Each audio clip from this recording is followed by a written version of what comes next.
Hello, everybody, and welcome to another episode from the ArdaCraft server. I'm joined by two of my friends, Fornad, who runs the whole shebang here. Hello. Hello, Fornad. And the most festive Minecrafter in all of the land, the great JermsyBoy, of course. Hi. And my name's Fix. If you're seeing this on Jerm's channel, you probably recognize us as we've been doing a lot of things together. So Fornad, what are we looking at today?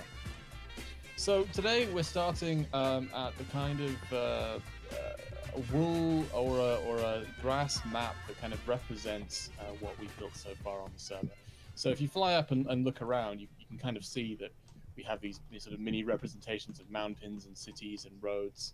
And essentially it shows what we have on the map so far, what we've built so far over the past 4.5 years. And it's a really good resource for new players to kind of explore the map, warp to different locations, and then come back to this small map in order to find out more. This is an amazing idea. Like, I love every single aspect of this. Jerm, we got to build one of these. Yeah, that's what I was just thinking. We should totally do this for Vaston. Yeah. Is Fortnite? Is this to some sort of scale? I don't know what the scale of this one is in particular. No. No. The other thing I was going to point out is so everything you see that's in wool is stuff that is planned to be added but isn't added yet, and everything that's kind of in the more natural materials is all stuff that's already here. So that's kind of how we demonstrate to players that we have a big map, but it's going to get a lot bigger in the future as well. Sure, I really like that idea and always looking forward to it. And plus, you guys have like a team of people that works on sort of the world edit part of building the landscape before you add it to the map, right? So that kind of gives them an idea of where they're going and what they're building too, I imagine. Yeah, that's correct, yeah.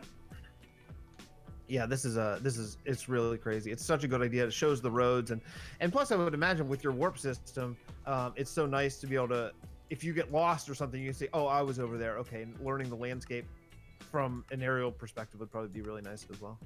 That's it as well, yeah. I mean, we do have a Dyn map that's obviously a lot more detailed than this is, but this is a really good way of kind of exploring it in a more interactive way, I think. Yeah, I mean, for my money, I would prefer this every day over like a web-based thing, because you're here. I'm standing in grass. You know, that to me makes it real and maybe easier to apply. And like, I know the bedrock wall is always facing that way, you know, so just avoid it. Course, yeah. I don't remember Tolkien writing about that, but maybe the Great Bedrock Wall. No, yeah. It's no, it's very an obscure part of the lore. Well, what are we seeing today? Yeah. Let's do it. Well, yeah. Today we're going to be focusing on the kind of some of the ruins we've been making on the server, and I'll try to go through some of the more basic lore behind them, and then go through maybe some of the build processes we went through in order to make them. So we're going to start at Weathertop. Cool. Whoa.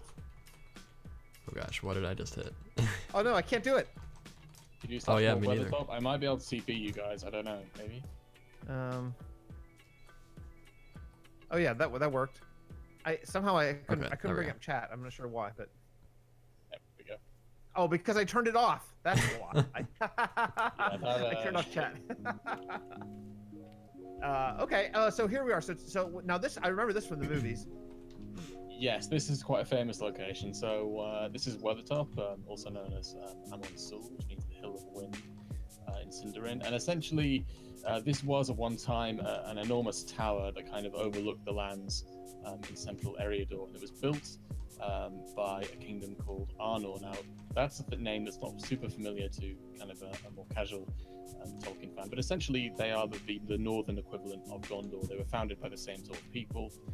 But they just existed in the north rather than far in the south with Minas Tirith and so on with Gondor. But they fell apart about 1,000 years ago, and a lot of their ruins and so on still kind of dot the landscape. And it's been a really interesting project for us to kind of figure out what this ancient civilization would have looked like, how we're going to make ruins look realistic and make them look old enough, and go from there. So this is basically all that remains of what once was a huge tower on top of this hill. This is really cool. Yeah, I love this. just having this stuff just like kind of along the road. I mean, Jerm and I, the reason sort of we're here, in addition to just looking at it and seeing how cool it is sort of also what can we impart to like our vanilla worlds and what can we bring to vast and stuff like that. And having this kind of stuff that's maybe just at the edge of render, if you're walking along the road, just is crazy. It's so immersive and cool, and yeah, I love it. I mean, you guys are building it because it has, I mean, I don't know, historical fact. I don't know if it's fictional historical fact. Yeah. Where we would just be making it up as we go. But I love the idea of ruins alongside the road. Especially, this is where Frodo got stabbed, right? This is where Frodo was stabbed by the Nazgul. Yeah. So in the film, he was on top of the hill. He was in amongst those ruins where he was stabbed. But in the book, it's slightly different. So in the book, they made a camp. If you come down the side of the hill here, down to the west, they made a camp in this little hollow at the bottom of the hill here, and the Nazgul actually attacked in here. They did go up to the top of the hill earlier on, but in the book they actually are in here, and the Nazgul kind of come over the edge of this little dell here and attack. Now this server is set well before that happens, but what we have decided to do here is to include a little a ranger camp. And the Rangers were a group of people who essentially descended. They were the last remnant of the people who had once built all these great structures and cities. And this is all that's left of them, really. So they wander the land. And of course, Aragorn was the chief of the Rangers this time. Now, so that's a question I have. So in this world, you're building to a specific date, right? Like time doesn't move for you. You're kind of aiming at a one day in time.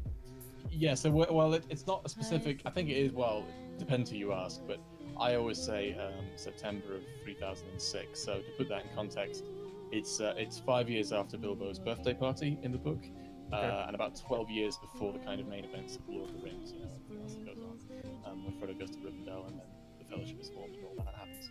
So it's kind of in amongst the narrative of Lord of the Rings, but it's before the actual big war starts. Yeah, so it's kind of between The Hobbit and Lord of the Rings, right? Kind of, yeah. Well, Bilbo's birthday party happens at the beginning. No. Hold on a second. Fornad, I lost you there. Oh, sorry. I was just saying. It is in the Lord of the Rings narrative because Bilbo's birthday party was at the beginning of Lord of the Rings, and this is set after it. Because in the movies, this is another funny difference. In the movies, they make it appear like Bilbo has the birthday party, and then like Frodo sets out like a few days later. Whereas in the books, it was a full 17 years between that party with the fireworks and stuff, and Frodo actually leaving the Shire. Right. And that's not something that's represented. Hey everybody, we're back. We had a couple of technical glitches, but Fortnite, we're in a new place. We are indeed. So this is or was the great city of Numinas. So we were just at Weathertop, which was a tower built by the civilization who built this place. But this was their capital city, and you can imagine that the capital city of a civilization that was once as large as France, covering a massive area of Middle Earth, would have to be grand and very, very imposing. And it was indeed at one time. But as you can tell, it had seen better days, to put it mildly. About 2,500 years ago, it was abandoned by the people here, who chose a more defensible location to the east, and it fell into decay. And as you fly around, you can see that, especially if you fly above the ruins, you can really tell where all the old streets used to be, where the houses used to be, some of the larger buildings, and it was a mighty city at one point, for sure. Now, when you're planning out something that's this big and this extensive, do you do it do you plan out the streets, even though it's ruins? Like, it would be, I mean, I would probably not plan out ruins the same as planning out a city. Is there any difference if you're planning out something that you know is only going to be basically cobblestone and stuff, marking where buildings used to be? Well, yeah. So we don't tend. I mean, apart from the bigger buildings, the ones that are obviously something, we don't necessarily plan out. Like, we don't say, "Oh, this house was a carpenter," because at this level of ruination, there's just no point in saying that. Right. But when it comes to streets and stuff, absolutely, we stick to the same standards that we have for normal builds, because the city, even though it's ruined, it still has to make sense. Sure. And so, we base it all on that. So as you fly further west in the city, you get towards the older high-class districts, and at the extreme west of the city, you have the king's old palace, which is kind of the raised thing on the different tiers. That was where the palace was. To your left, you have the great throne room or throne hall, and then kind of between those two, in the kind of southwest, you have a great old tower, which is what Numinas was named after. Numinas means, I think it means Tower of the West or something along those lines. Yeah. This is great. So when you just take me through the planning stage, like when you say you sit down, you're like, okay, we're gonna start this giant city here. What's the first thing that you do? Do you mark off districts or roads or houses or the important buildings or yeah? So we order that. We tend to plan in wool for everything. So what we did for this city was we planned out all the houses in wool. Obviously, people make an application on the forums first, and we talk through the city and we say, okay, well, what would have it included? Which buildings do we want to include? Where do we want the walls to be? And then we come up with some concept designs for the walls and the houses, and then we plan it all out in wool. And then essentially we work on converting those wool outlines and so on into proper ruins. When it comes to some of the bigger buildings, generally those are handled by our more experienced builders, but for the general houses and that sort of thing, they're just built by your average Joe in terms of the builders on here, if there is such a thing. So that's how we tend to do it, and we tend to do it that way for every project. So when it comes to ruins, it isn't really all that different in some ways. So do you plan out are the streets like when I'm talking when you first start? I see even docks over here. It's really cool, really. Just forward thinking. So when you when you first start in an area, what's like the first thing you lay out? Like how does that? So in Baston, we're just starting a new kingdom now, and we just it's survival, so it's a little bit different. You have to have a little bit, you have to have some things kind of in the beginning. But what's the very first thing you put down? You put down roads or the palace? The roads for sure. The roads are the number one thing. So a mistake I see a lot of people make when they plan out a city in this game is that they place the houses down first, and then they put the streets in after. And actually, that's not how the world works, right? Because you get a street that exists, like a road or a way, something that's sort of previously there, and then people build houses along that street or along that road.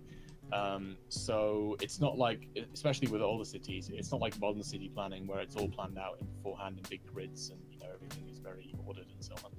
What happened in ancient cities was things happened in a more haphazard way. Now, Numinas is a bit of a weird case because we based it a lot on Roman architecture and Roman buildings, and so the Romans were pretty good at actually planning out cities in quite an organized way. But in general, if you're building kind of older style cities or towns, you've got to plan out the roads first. Those roads are not going to be the most organized things in the world, and then you're going to build houses kind of along those roads. That makes so much sense, and I got to tell you, I have never ever planned roads first. Jerm, do you do that? Sometimes. It really just depends. Sometimes I just like to start building houses first, just get the style. But yeah, sometimes I plan out the roads first. It really does make a lot of sense. Maybe that's something we should consider in our new kingdom, actually, is kind of figure out where the roads and stuff are going to be, just to help people butt the houses right up next to it. Because you're right, that's how the real world works, and it's not something I've actually really ever considered. So yeah, it makes a lot of sense. This is really unbelievable. Like I'm looking at the building now. It's near the palace, kind of off to the left. Has by the way, Fornad's not in game right now. We found with his to get the best voice connection, it was best if he just kind of follows us on the Dynamap. But I don't know how to describe it. It has like grass roofs. Maybe it used to be like, it looks like a Grand Central Station almost, but overgrown. Are you still with us? I am, but this may be very bad connection. Oh, hang on. Hello. Hello, I hear you. You're good. Okay, cool. Sorry about that. It was just showing as red on Discord. Yeah, so the place you're in now, that was the throne room. So that you would have had a throne at the kind of extreme southern end there. And you can tell it was once this huge place. What we've based it on is actually, it is a almost one-to-one copy of a place called the Basilica of Maxentius in Rome, and which you can go and see still to this day. At the moment in Rome, only one half of it remains, only one side of it remains. But I think it is still one of the largest kind of Roman structures that remains in the world today. And we based it almost entirely off that. You can tell the kind of Roman influence on that building. it's so cool. I love how every pillar is a different height and a different level of sort of what's left of it, including this one down here that barely has anything left. It's just really nice planning. And especially Jerm, do you see this one? How the sides are missing and it shows like what that it's just a facade and it's actually made of something else. Yeah, that's really cool. They did that a lot in ancient Rome, because obviously marble is very expensive. What they would do is kind of have panels of marble, and they would actually hang them on the brick, so to kind of create a sort of facade. Because obviously making something out of solid marble is a lot more expensive than just doing it. This is super cool. This is super cool. Jerm, we gotta build one of these. This is amazing. Yeah, I'm really wanting to do some ruins now. Yeah, I mean, the great thing about ruins is, especially in a world that you're making up kind of on the fly, is that you can put them just about anywhere along the road and then write a storyline around it. Whereas where these guys are going, it's like things have to be in certain places. So do you find that, Fornad, to be freeing or constricting? Because I could see it going either way. Well, for me, my primary motivator in leading this server and doing it is kind of a love for Tolkien's world, which I've had for years. So for me, I kind of wouldn't want to be doing anything different. I'm very happy to see these places recreated in the right position, in the right way. Mm-hmm. But I've always said that especially with a location like Anuminas, which was actually never directly described in Tolkien's works. It was only ever like a part of the history or a dot on the map. It was never like the characters never went there at any point to see what it looked like. So we could come up with entirely our own interpretation of what it might have looked like and what it would look like at this point. And so we actually do have a lot of creative freedom in many places. There's only really very few places in terms of the total where we have to sort of be very slavish and very careful with what we're building, because of the way the things are described. So most of the time we are very creatively free, and I think that the nice thing about building this world is, I don't think there's anyone on our team who could be as imaginative and creative and as knowledgeable as Tolkien was, right? So we could never make this world without his vision in the first place. We could never make anything as good as this without his vision to kind of inspire us. So for me, it's a really perfect kind of blend of creativity and guidance, I think. So now I just have a question. It feels like we're moving into the interview segment, but I just have a question. I'm just dying to know, like, so you've been at this for over 4 years. Is there ever a time that you're like, you know what? I just want to generate a new world and just make something cool. Even, I mean, not do away with this, but just, do you ever want to just like do your own thing in this, or is this really just your only sort of artistic thing that you're doing? Well, I may be cutting out here, but for me, this is varied enough. In this world is varied enough that I never really feel the need to go and do something else. I mean, on this world we have elven cities, we have dwarven mines, we have villages, we have all sorts, and so I never feel like that I'm having to build the same thing over and over again, and I'm getting bored of it, because there's always something new to do. So I have that need now. I'm very content for it. This is another just super cool ruin, and I love that it overlooks the docks too. Man, just to imagine, I can almost imagine. This is crazy. I can almost imagine like what the city would look like in its heyday. How many years has this been abandoned for? 5,500. Yeah. Okay. So a long time. Yeah. This is awesome. Really awesome. Okay, we're back. Fornad, where are we? So we are in an area of Middle-earth called the Troll Shores. So these are an area of hills just to the west of Rivendell, and they're famous for kind of two main things happening in the story. Firstly, in The Hobbit, this is where Bilbo met the three trolls and kind of spent the night almost being cooked, and then eventually they were all turned to stone by Gandalf. And then in the Lord of the Rings, Frodo and the others go through here. Frodo's already been stabbed by the Nazgul, who's very sick, and eventually it culminates in the chase and the washing away of the Nazgul at the ford of Breen before he reaches Rivendell.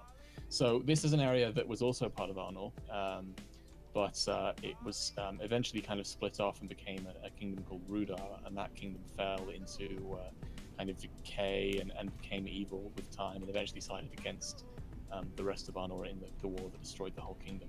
So the ruins that you're seeing here are all part of that ancient kingdom as well. And what I really like about this area is this fantastic blend, I think, of kind of terrain, of trees, autumnal trees, and then you have the ruins kind of sticking out amongst them as well. So I'm a big fan of it. This is crazy. I just saw something that is probably going to be, I imagine this might be frustrating for you, because like the coolest thing I think maybe potentially is down this hill. Jerm, come down the hill with me. The ruins are super cool. The trees, the foliage, all of it looks awesome. But the thing that blows my mind is when you get to the bottom of this little valley, how you have a stream running through. Yeah. Oh, yeah. I mean, we're very proud of our streams. We have quite literally thousands of them on the map. All of them have been dug by hand, and all of them kind of conform to a realistic kind of hydrology system. So there is a mode on our Dyne map where you can, switch between different modes, and one of them shows you where all the streams and rivers are, and you can see that all of the streams start and they coalesce together and they grow into bigger streams, and then they eventually go into rivers, and all of the rivers go to the sea. So every single time you find a stream on our server, if you follow it for long enough, you'll reach the sea. Huh. That is amazing. That is amazing.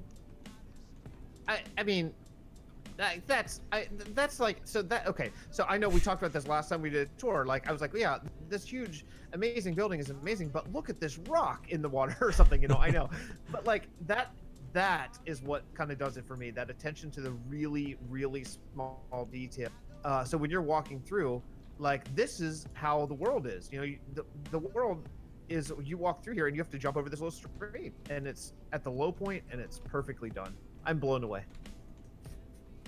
It's a nice area for sure. If you head, so right next to you, if you go keep going along the road West, you'll find a little west, there's a little village there. So that village is a lot more recent than the ruins you were just at, and the villagers there lived there until quite recently. You can see some of the roofs still on the houses and so on. But that village was abandoned fairly recently because of trolls and so on moving into the area and kind of making it unfriendly for humans.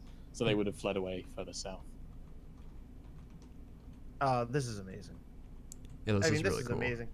And Jerm, this wouldn't take that long to build in survival, this kind of thing. I mean, this is something that we could knock out, you knock it out in a couple days, but it'd be a really nice thing to add to the world. Yeah, it really would.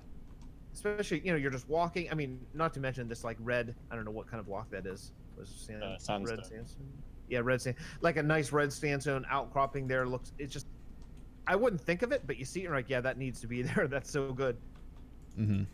We talked about this before Fornad too. You have like geologists on your team, right? Like that actually like look over how the world would be.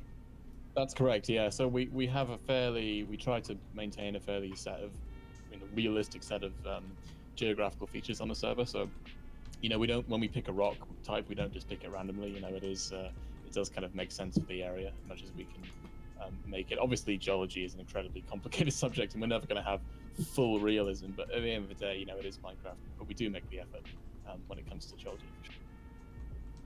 Well, this is super cool. This is too.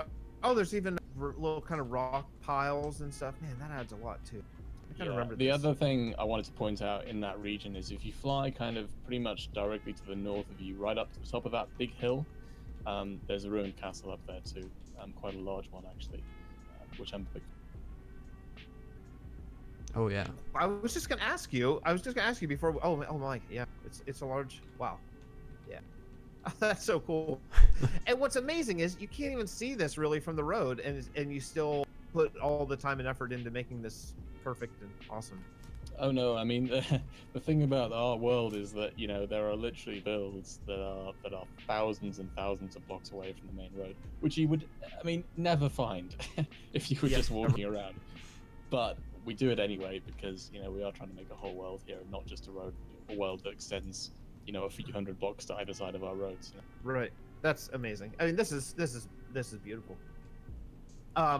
So Fornad, do you have any? We were just talking because we're in the midst of planning a castle over in Baston. Do you have any castles in this world? Because I don't think I've seen one the times I've been here. Well, we do have one pretty significant one actually. Yeah. I don't know. Do we have time for it in this video? Or? Well, we have to get it next time. But maybe that'd be a good place to. Yeah, definitely. I'll just say that it's Helm's Deep. Ooh. Leave it at that. Yeah. Okay, there's a teaser. So come back next time, and you'll get to see Helm's Deep. So anyway, so Fornad, thank you so much for bringing us by. Jerm, do you have any wise words? Nope. All right, thank you so much for coming by, and we'll see you next episode. Don't forget, please subscribe to JermsyBoy and me if you want to. ArdaCraft, it's ArdaCraft.me, correct? That's correct. Yeah. Yeah, ArdaCraft.me. It'll be in the description, but it's brilliant, and you can get on here just if you want to. Like, you just get the ArdaCraft launcher on their website, and you can just get on, walk around just like we are. Like, we have no special super permissions. We just logged on just like anyone can. So it's super cool. And boy, talk about inspiration. Yeah, this is it. Yeah, seriously. So thank you so much for the tour, Fornad, and Jerm. Thanks for joining us, and I'll see everyone next time.